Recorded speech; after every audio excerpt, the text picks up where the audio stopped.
Hello, and welcome to Stories from India, a podcast where we talk about myths, legends, and folk tales from India. I'm your host, Narad Muni, and I'm a mythological character myself. I have the gift of eternal life and knowledge of the past, the present, and the future. By profession, I'm a traveling musician and a storyteller. So the way I'm doing my job is by podcast. Last week, I promised to cover a Vikram and Betaal story. But since then, I've had a listener request the Savitri and Satyavan story. Given that Savitri Puja is on the coming Friday, I thought I would switch things around. Another incentive is that I myself will appear in this story. Today we'll see how to cheat death. Yes, you heard that right. It's a trick that's been tried before. Mostly unsuccessfully. Harry Potter managed it, but that's about it. Voldemort thought he did, but he didn't. Palpatine did, and then he didn't. Everyone in the Final Destination movies thought they did as well, but they hadn't either. The answer is surprisingly easy. All you need to do, if you want to cheat death, is to leave the job to your partner. Our story begins in a palace in a little kingdom that I often loved to visit. The king was a buddy of mine. But truth be told, my main interest was the most excellent chef he employed. Many an evening, I'd sit around with my buddy, eating gulab jamuns and samosas. I was practically family. So it was that when the king and queen had a baby girl, my buddy asked me for a very unusual favor. He knew, of course, that I had complete and absolute knowledge of the past, the present, and the future.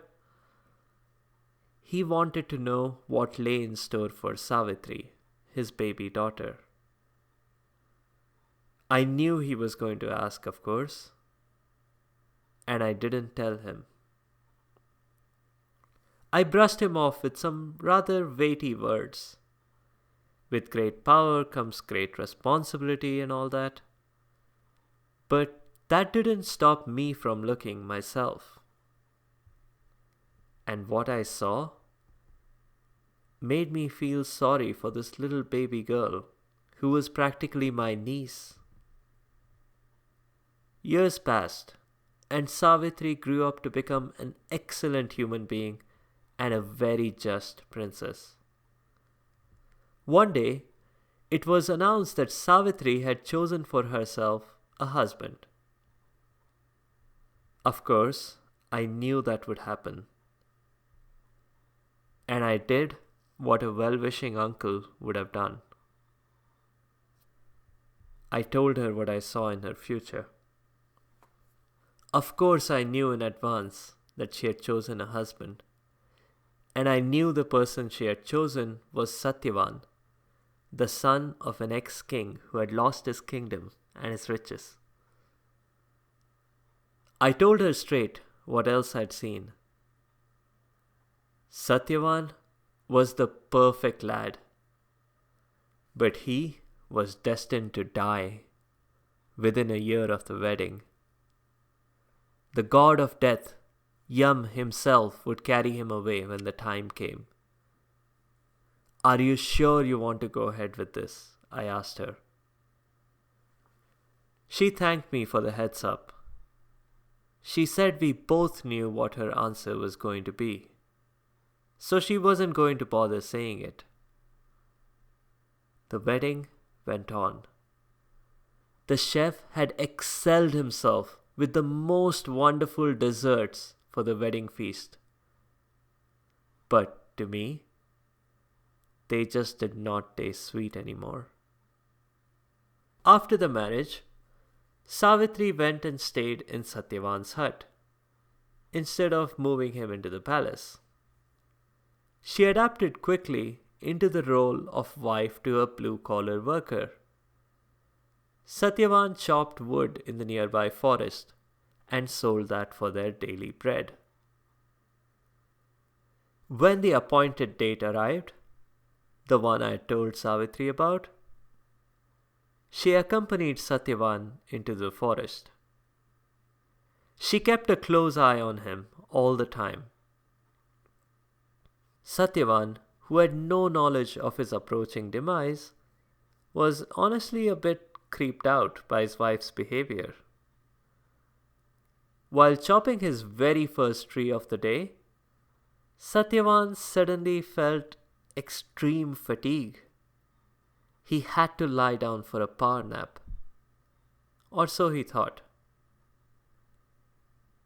But as he lay down, his head resting in his wife's lap, he breathed his last. Savitri was prepared for this moment. She didn't waste her time crying. She had a plan. As I had predicted, Yam, the god of death, soon appeared on the scene. Savitri clutched onto Satyavan and wouldn't let go. Yam ignored her and brought out his soul-extracting kit. Soon, he had captured essence of Satyavan in a test tube. He had had experience with billions of people. No wonder he did it in a jiffy. Yam packed up his kit, pocketed the test tube, and started walking away. And then he stopped. He had the weird sense that he was being followed. He used a mirror cleverly, and yes, it was Savitri, walking right behind him. "Are you following me?" he asked her. Savitri nodded. "Why?" asked the god of death. "I want my husband back," she said. "That's not the way death works. It's irreversible, you know." "Not for you," replied Savitri. Yam just shook his head and walked away again. But Savitri continued to follow for miles. "Why should I reverse your husband's death anyway?" he asked her finally. "Because it would be the right thing to do," she said. "You're not just the god of death. You're among the wisest." "Yup, flattery will get you everywhere." "And why would it be wise to restore your husband?" Savitri replied, "Because of the optics of the situation. Look at me. I'm a princess who gave up royal palace life to be with my love. I've done nothing wrong my whole life. If a completely blameless person like me becomes a widow at this age, would people not begin to question your wisdom?" Yam hesitated now. She had a point. This could be bad press for him. Uncomfortable questions at the next press conference, lots of Twitter shaming. Maybe they'd uninvite him from the next block party. "Savitri, I do feel incredibly sorry for you," he said. "Satyavan would not have been my first choice. I can't restore him to you. But I'll tell you what. I'll give you 2 wishes. Ask for anything you want. Just don't ask for Satyavan back." "Okay," said Savitri. "I really wish I could have him back. But I suppose this is a reasonable compromise. First, I want my father-in-law, the ex-king, to be restored to all his former glory, complete with the kingdom, palace, army, Everything. Done, said Yum. And for my second wish, I wish to go on a long family vacation with my children. Okay, said Yum. That's a good idea. A vacation will get your mind off of this tragic event from today. Wait a minute. You don't already have any children, do you? Now smiling, Savitri shook her head. Yum had realized that for Savitri to have a family vacation, she needed a family first. And that meant Satyavan had to be alive. Any other means of creating a family would have been unacceptable in ancient India. Yum had been tricked out of a soul, but that might not be such a bad thing. He would call his PR agent right away, and they would work together on putting a positive spin on this noble action of his. He imagined the hashtag #GenerousYum trending all over social media again. He shrugged and handed her the test tube, along with instructions on how to restore Satyavan. Savitri obviously followed the instructions to the letter, and Satyavan was back, as if he had just woken up. What? It's evening already? I haven't chopped down any wood today, he said to Savitri. What are we going to eat tonight? I think we won't have to worry about that anymore, my prince, said Savitri. Satyavan looked at her. Do you know something that I don't? He asked. I've been with you all day. How can I know anything?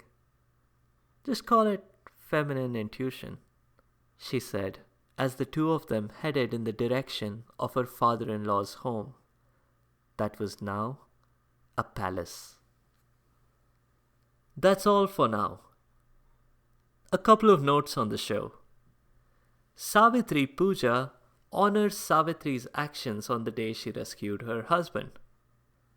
It's a festival that's celebrated primarily in the states of Bihar, Uttar Pradesh, and Odisha. Typically, women fast all day, just as Savitri is thought to have done, believing that this will help their husbands. I've linked some pictures on the site sfipodcast.com. Check them out. Some 5-year-olds become an internet star by trying to drive their parents' car to another state just to buy themselves a Lamborghini. But the 5-year-old in today's Character of the Week segment went into the forest on his own and became a literal star in our night sky. Dhruv was the son of Uttanpad and Suniti. One day, as he was sitting on his father's lap, as 5-year-olds are sometimes likely to do, he was very rudely displaced by his younger stepbrother, Uttam. Dhruv went to discuss this behavior with Uttam's mother, instead of complaining to his father, who was right there on the scene. Uttam's mother, Suruchi, wasn't inclined to answer her stepson's question about sibling favoritism. She redirected him to God. Dhruv took this quite literally and set off into the forest to pray to Vishnu. We've seen before many times on this podcast that when people need answers from God, they pray for hundreds of years, living on very little. Well, I couldn't bear to see a 5-year-old go through this. So I intervened. I spoke to the boy, but he was quite determined to go through with his plan. And so, I did the next best thing. it would normally have taken hundreds of years for an audience with God. But with some shortcuts I taught him, Vishnu made an appearance in only 6 months. Vishnu was impressed with the boy's devotion and granted him a wish. Dhruv wanted nothing more than knowledge to spread Vishnu's teachings. He didn't want anything personal for himself, like a sports car or an Xbox, and just for that, he received an extra honor. The whole world may change in a cataclysm, the stars and planets in the night sky may continue to move, but as the pole star, Dhruv would be a constant. That's all I have for this week. If you have comments or suggestions, please leave a comment or a review on the site sfipodcast.com or tweet at sfipodcast. You can also find me on Instagram and Facebook. Be sure to subscribe to the show to get notified automatically of new episodes. Thanks to all you listeners for your continued support. The music is from purpleplanet.com. That's purple-planet.com. Next week, we are back with Vikram and Betaal. We'll see why, when you're the king, you should be careful whom you delegate a task to. They might do exactly the opposite of what you want. The character next week has a lasso, just like Wonder Woman's. But this one is made of snakes. And his ride is a crocodile fish. All the association with aquatic creatures makes perfect sense, since he is, after all, the god of the sea. I'll see you next week.